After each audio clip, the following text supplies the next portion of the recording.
My expertise, as you know, is CIA, Marine Corps, 3 CIA secret wars. I had a position in the National Security Council in 1975 as the chief of the Angola Task Force running the secret war in Angola. It was the 3rd CIA secret war I was part of. The national security law creating the National Security Council and the CIA, as you know, was passed in 1947.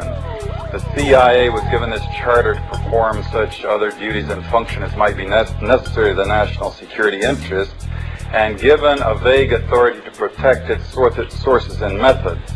I think it was in the mid-'80s that I coined this phrase, the Third World War, because in my research I realized that we were not attacking the Soviet Union and the CIA's activities. We were attacking people in the Third World.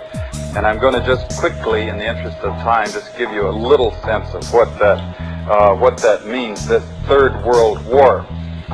Basically, it's the third, I believe, in terms of loss of life and human destruction, the third bloodiest war in all of history.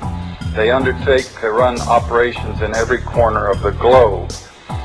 They also undertook the license of operating just totally above and beyond U.S. laws. They had a license, if you will, to kill, but also they took that to a license to smuggle drugs, a license to do all kinds of things to other people and other societies in violation of international law, our law, and every principle of nations working together for a healthier and more peaceful world. Meanwhile, again, they battled to convert the U.S. legal system in such a way that it would give them control of our society.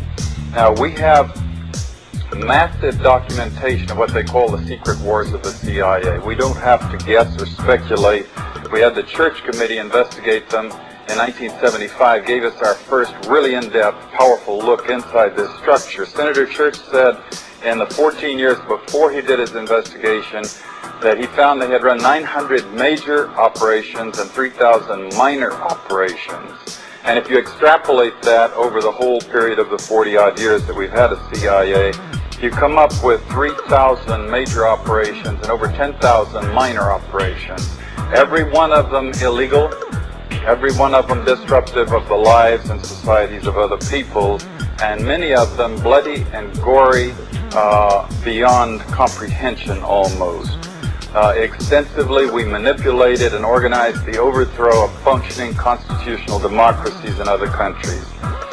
We organized secret armies and directed them to fight in just about every continent in the world. We encouraged ethnic minorities to rise up and fight. People like the Mosquito Indians in Nicaragua, the Kurds in the Middle East, the Hmongs in Southeast Asia. And of course, we have organized, and we still do, and fund death squads in countries around the world, like the Treasury Police in El Salvador, which are responsible for most of the killing of the 50,000 people just in the 80s, and there was 70,000 before that. And orchestration, CIA, secret teams, and propaganda led us directly into the Korean War. We were attacking China from the islands Quemoy, Matsu, Thailand, Tibet. A lot of drug trafficking involved in this, by the way, until eventually we convinced ourselves to fight the Chinese in Korea. And we had the Korean War, and 1 million people were killed. Same thing for the Vietnam War, and we have extensive documentation of how the CIA was involved at every level of the national security complex, because it's a very cooperative thing, into manipulating the nation into the Vietnam War. And we wound up creating the Golden Triangle, in which the CIA, Air America airplanes were flying in arms to our allies and flying back out with the heroin. We launched the largest, this is something that Jimmy Carter did, Admiral Turner brags about it, the operation in Afghanistan.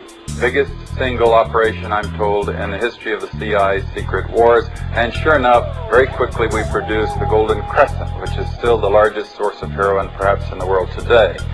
Trying to summarize this Third World War that the CIA, the U.S. national security complex with the military all interwoven in it in many different ways, has been waging. Let me just put it this way. The best heads that I coordinate with studying this thing, we count at least minimum figure 6 million people who've been killed in this long 40-year war that we've waged against the people of the Third World.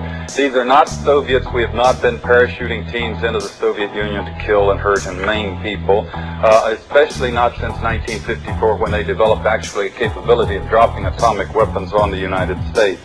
They aren't British, French, Swedes, Swiss, Belgians. We don't do bloody, gory operations in the countries of Europe. These are all people of the Third World. They're people of countries like the Congo, Vietnam, Cambodia, Indonesia, Nicaragua, where conspicuously they nor their governments do not have the capability of doing any physical hurt to the United States. They don't have ICBMs, they don't have armies or navies. They could not hurt us if they wanted to. There has rarely been any evidence that they really wanted to, and that in fact is perhaps the whole point. If they had had ICBMs, we probably wouldn't have done the things to them for fear of retaliation. Cheap shots, if you will, killing people of other countries of the world who cannot defend themselves under the guise of secrecy and under the rubric of national security.